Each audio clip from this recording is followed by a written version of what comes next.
Jai Hind everyone, welcome to our channel Doc Rocks. I am Pragesh Mishra. Let's start this video with a beautiful quote.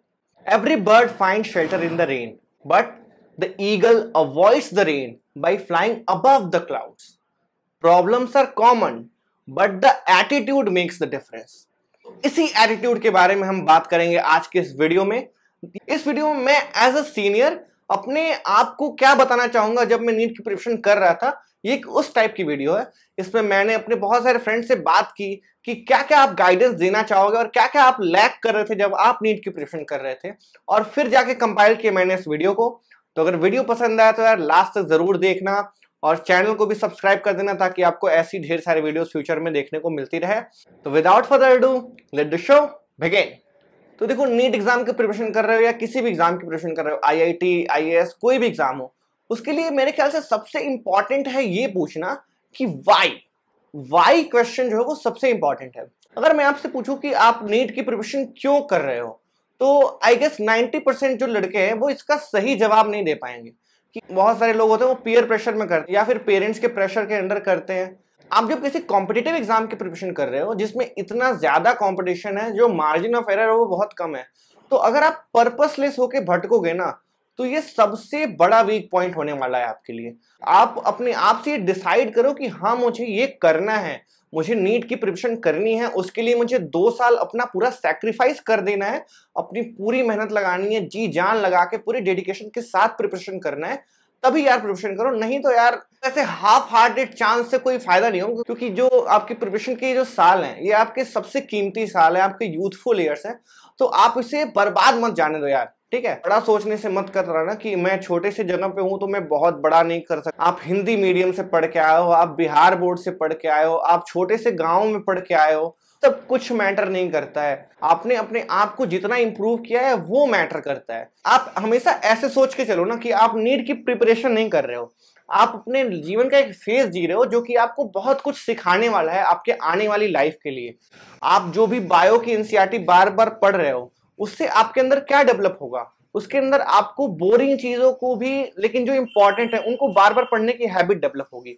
जब आप MBBS में आओगे तो आप देखोगे बहुत सारी चीजें आपको बोरिंग लगेंगी, आपको बहुत सारी इंफॉर्मेशन याद करने पड़ेंगे, बट वो इंपॉर्टेंट है क्योंकि उससे पेशेंट की लाइफ सेव हो सकती है, तो इसीलिए आपकी वो हैबिट बनेगी। आप फिजिक्स के क्वेश्चंस लगाओगे तो क्या होगा, आपको एक प्रॉब्लम सॉल्विंग अप्रोच डेवलप होगा। इसीलिए जब भी आप कोई भी क्लिनिकल केस देखोगे एमबीबीएस में आके, इसको कैसे लगाए तो आप एक डायग्नोसिस बना पाओगे। ये सबसे इंपॉर्टेंट है कि अपना पर्पस डिफाइन करो कि हाँ मुझे नीट एग्जाम क्यों करना है, और मुझे करना है तो मैं पूरी शिद्दत के साथ करना है। जो सेकंड पॉइंट मैं बताना चाहूंगा वो ये है कि नीट की प्रिपरेशन जो है वो काफी थोड़ा सा ऑर्गेनाइज रखो और थोड़ा सा पहले से ही घुस जाओ वहां पे, क्योंकि बहुत सारे बच्चे होते हैं उन्हें 11th क्लास तक, 12th क्लास तक भी पता नहीं होता कि नीट एग्जाम का सिलेबस क्या होता है, उसका पैटर्न क्या होता है। तो आपको नीट में जो पेपर का पैटर्न है वो अच्छे से पता होना चाहिए। प्रिपरेशन को रेगुलर रखो, ठीक है, जो पढ़ाई का टाइम है उसे रेगुलर करो, अपने जो स्टडी स्पेस है उसे प्रॉपर बना के रखो। ट्राई करो कि जो भी तुम्हारा स्टडी सोर्स है वो लिमिटेड रहे और उसे बार बार पढ़ना है। एनसीईआरटी को बिल्कुल भी नहीं इग्नोर करना है, 11th क्लास से एनसीईआरटी पढ़ना स्टार्ट कर देना। जो बायो है वो ऑलमोस्ट 100% एनसीईआरटी आता है। Same with the organic chemistry and inorganic chemistry, इसमें से भी एनसीईआरटी के बाहर की चीजें, इंफॉर्मेशन कभी नहीं पूछी जाती हैं।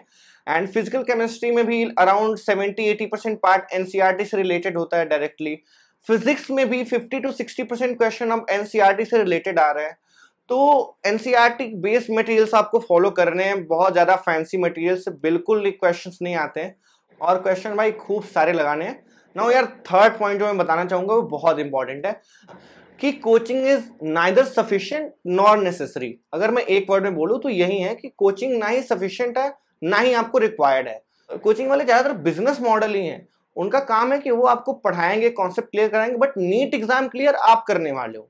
ठीक है, तो इसलिए कोचिंग पे ओवर रिलायंट नहीं होना है। कोई एक कोचिंग पकड़ लो और उससे 70-80% अपना सिलेबस पूरा फाइनल कर दो, और जो भी चीज नहीं समझ में आ रही है उसके लिए डाउट टीचर है या फिर कोई और सोर्स है, ऑनलाइन सोर्स है, कैसे भी करके पहले अपना कॉन्सेप्ट बनाओ। कॉन्सेप्ट बनाना बहुत जरूरी है, ठीक है। एंड देन ऐसे ही टेस्टिंग पे भी आता है, टेस्टिंग पे भी कोई एक सोर्स पकड़ लो, उससे ज्यादातर टेस्ट लगाओ आपको टेस्ट सीरीज भाई जी भर के लगाने, प्रीवियस ईयर क्वेश्चन जी भर के लगाने, क्योंकि देखो जब भी आप कोई टेस्ट लगा रहे हो तो मैंने जैसे बताया अनऑर्गेनाइज होकर नहीं पढ़ना है, ऑर्गेनाइज होकर प्रॉपर सिस्टमेटिक वाइज चलना है। आपने कोई टेस्ट लगाया, 3 घंटे का टेस्ट था, आपने 3 घंटे में टेस्ट लगाया, तो टेस्ट लगाने के बाद उसको कम से कम 1 घंटे 1.5 घंटे बैठ के एनालाइज करो, ठीक है।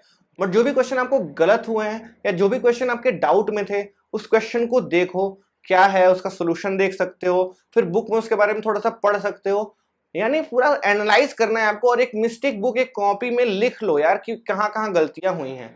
ऐसे ही जब आप नोट्स बना रहे हो तो क्लास में सर ने क्वेश्चन दिया, आप लगाया, आपका गलत आया आंसर, तो वहीं पे उसे कट करो तो आपको पता चलेगा अच्छा ये क्वेश्चन में मेरा गलत हुआ था, तो फिर वो गलती नहीं करना है। इसीलिए नोट्स बनाओ, थोड़ा मेहनत करो। नाउ फोर्थ पॉइंट जो सबसे इंपॉर्टेंट है मैं कहना चाहूंगा, जो 20 लाख बच्चे नीट का एग्जाम देते हैं, अराउंड 50,000 बच्चों का गवर्नमेंट मेडिकल कॉलेज में सिलेक्शन होता है।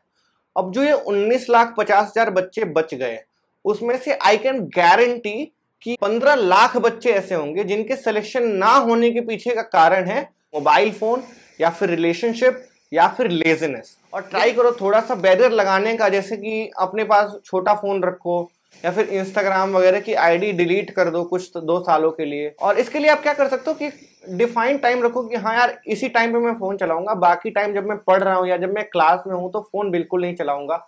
अगर आप रिलेशनशिप में हो तो ट्राई करो कि 2 सालों के लिए थोड़ा सा डोरमेंट रहे, लॉन्ग डिस्टेंस की तरह रहे।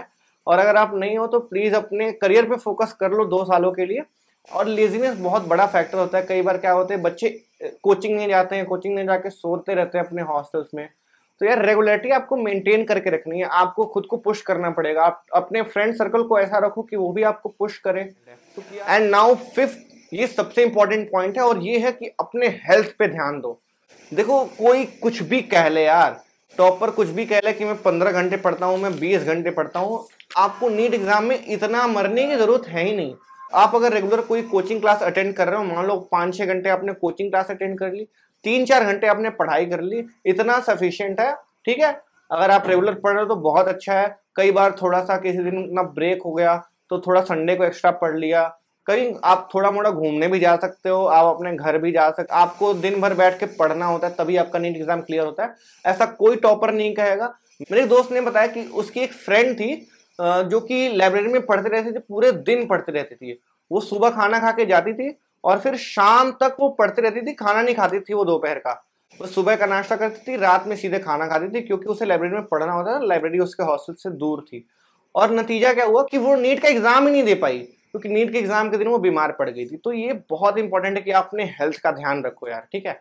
हेल्थ का ध्यान रखना है, टाइम पे सोना है, टाइम पे खाना है, खाना खाने के बाद थोड़ा सा वॉक कर लिया, दोस्तों से बात कर ली, घर पे थोड़ा बात कर लिया। मेंटल हेल्थ भी उतना ही इंपॉर्टेंट है, ठीक है, क्योंकि देखा है कि बच्चे कितना ज्यादा परेशान हो जाते हैं। इस पे मैंने वीडियो भी बनाई कि कोटा में इतना ज्यादा बच्चे सुसाइड क्यों कर रहे हैं। आप जैसे कि 3 इडियट में बोला था ना, कामयाब होने के लिए नहीं, काबिल होने के लिए पढ़ो, ठीक है। जब आपको बायो का सारा कॉन्सेप्ट आएगा, जब आपको फिजिक्स की सारी चीजें आएंगी, जब आपने क्वेश्चंस लगाया होगा ना, तो नीट एग्जाम क्यों नहीं होगा यार।